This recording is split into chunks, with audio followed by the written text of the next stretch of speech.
Mobile ಯುಗದಲ್ಲೂ ಇಲ್ಲಿ ರೇಡಿಯೋದ್ದೇ ಹವಾ. Radio ಮೂಲಕವೇ ಮಾಹಿತಿ ಪಡೆಯುವ ಈ ಪ್ರದೇಶದ ಬಗ್ಗೆ ನಿಮ್ಗೆಷ್ಟು ಗೊತ್ತು? ಇವತ್ತಿನ ಡಿಜಿಟಲ್ ಜಗತ್ತಿನಲ್ಲಿ ನಮ್ ಕೈಯಲ್ಲಿ ಮೊಬೈಲ್ ಇಲ್ಲದೆ ಇದ್ರೆ ಒಂದು ಕ್ಷಣ ಕೂಡ ಕಳೆಯೋದಕ್ಕೆ ಸಾಧ್ಯ ಇಲ್ಲ. ಇತ್ತೀಚಿನ ದಿನಗಳಲ್ಲಿ ಕಲಿಕೆ, ಗಳಿಕೆ, ಮಾಹಿತಿ, ಮನೋರಂಜನೆ ಎಲ್ಲವೂ ಸಾಮಾಜಿಕ ಜಾಲತಾಣಗಳ ಮೂಲಕನೇ. ಆದ್ರೆ ಇವತ್ತಿಗೂ ಛತ್ತೀಸ್ಗಢದ ಒಂದು ಜಿಲ್ಲೆಯಲ್ಲಿ ರೇಡಿಯೋ ಮೂಲಕನೇ ಮನೋರಂಜನೆ ಮತ್ತು ಮಾಹಿತಿಯನ್ನ ಪಡೆಯಲಾಗ್ತಿದೆ.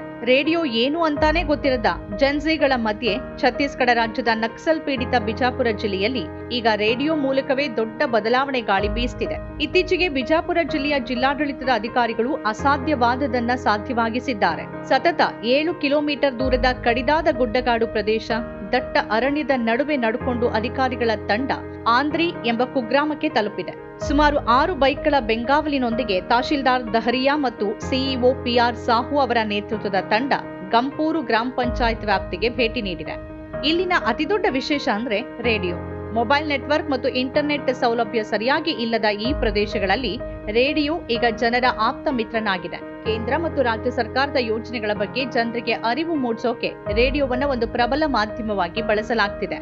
ಸಂಗೀತ, ಮನೋರಂಜನೆಯ ಜೊತೆಗೆ ಶಿಕ್ಷಣ ಮತ್ತು ಸರ್ಕಾರದ ಸವಲತ್ತುಗಳ ಮಾಹಿತಿ ಇಲ್ಲಿ ರೇಡಿಯೋ ಮೂಲಕವೇ ಹಳ್ಳಿಗರ ಕಿವಿಗೆ ಬೀಳ್ತಿದೆ. ಇದು ನಕ್ಸಲ್ ಪ್ರಭಾವಿತ ಪ್ರದೇಶಗಳಲ್ಲಿ ಶಾಂತಿಯನ್ನ ಮರುಸ್ಥಾಪಿಸೋಕೆ ನೆರವಾಗ್ತಿದೆ ಅಂತ ಅಧಿಕಾರಿಗಳು ಹೇಳ್ತಾರೆ. ತಂತ್ರಜ್ಞಾನ ಎಷ್ಟೇ ಬೆಳೆದ್ರೂ ಇಂತಹ ದುರ್ಗಮ ಪ್ರದೇಶಗಳಲ್ಲಿ ರೇಡಿಯೋ ಇಂದಿಗೂ ಸಂವಹನದ ಕೊಂಡಿಯಾಗಿ ಕೆಲಸ ಮಾಡ್ತಿರೋದು ನಿಜಕ್ಕೂ ಅಚ್ಚರಿಯೇ ಸರಿ.